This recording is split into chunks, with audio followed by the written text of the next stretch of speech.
Hey, what is up guys? Welcome back to another video. So today, as you can tell by the title, this is another story time with Stan, and this story in particular that I'm about to tell you is a story I hold very, very dear to my heart because this was a very, very emotional moment for my life. I can't imagine what it's like for a family to go through that, and I hope I never ever have to go through that. So this is the story about the time I saw a 1-year-old die before my very eyes. The story you are about to hear is true.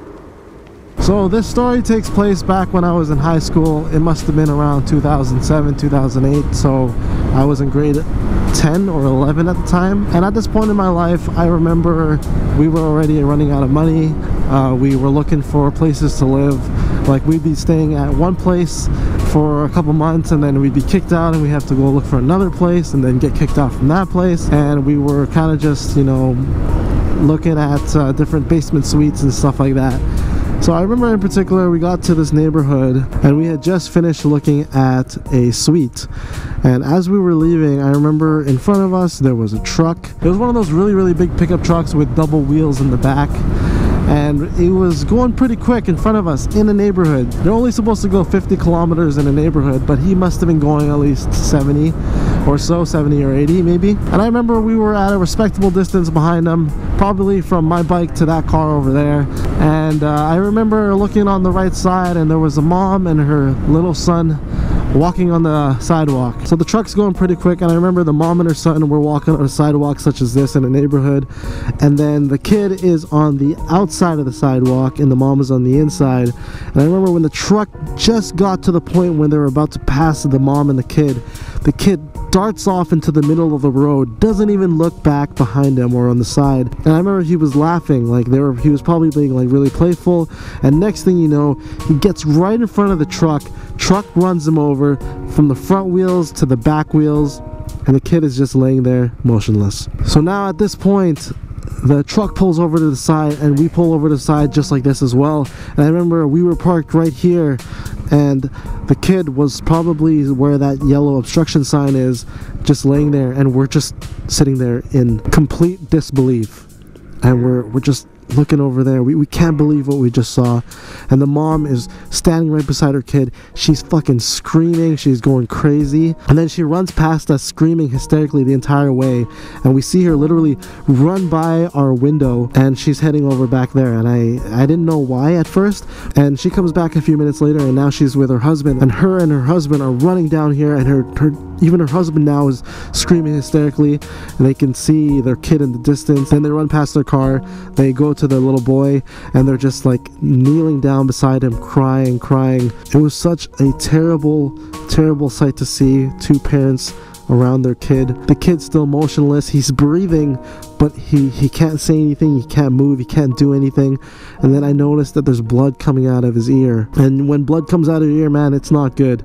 There's definitely something wrong there. My dad was the first one to call for an ambulance, and a couple minutes later, ambulance comes, they surround the kid. The person in the truck is still sticking around, just standing there watching as well. And at this point now, we're standing outside the car, we're just waiting to see what happens, because we're witnesses and we know that we're witnesses, so we're sticking around so that we can give our testimony to what happened. And next thing you know, police are there and they're gathering everybody's reports, and they talk to me privately, they talk to my dad privately, they talk to my dad's friend privately. There was 3 of us there, and we gave them, you know, pretty much what we saw. And we were the only ones who did see what happened. We must have been there for quite a bit, just standing around waiting to see what's going to happen. They end up putting the 1-year-old on a stretcher on the ambulance, and then they take off.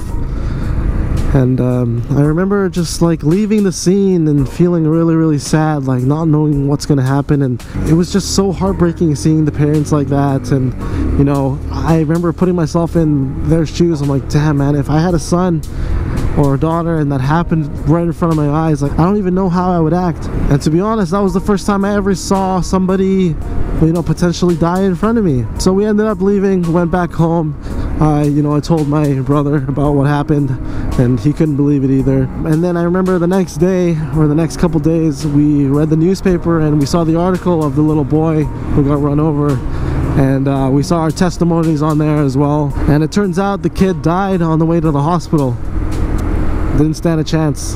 Can you imagine, like, you're a 1-year-old kid, you're only like a couple feet tall, and then you're getting run over by a truck with not only just like single wheels but double wheels. Like, this is a heavy duty pickup truck, and he didn't stand a chance. Definitely marks one of the saddest things I've ever seen in my life, and I can only imagine, you know, what that family is going through at that point. And I don't know whatever happened with the family afterwards.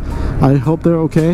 I'm telling you guys, man, life is precious, and in an instant it could be taken away from you, and you never know what that instant might be or when it's gonna happen. So always cherish the people that you love. That's my advice to you. I know not all of us are perfect, and we get mad, we get upset, we let our emotions take over us sometimes, but at the end of the day, always have a kind heart, always be forgiving, and never put yourself in a situation where you might regret something for the rest of your life, because that is not a comfortable feeling to have, and it's definitely not something I would recommend. Anyways, that was a very emotional story for me to tell again. I haven't thought of the story or tried to vocalize the story in many years since it happened. Regardless, I always hope with these story times that there is at least one thing that you can take away from the video. And yeah, I'm just gonna end it there, so I'll see you guys in the next video. Peace.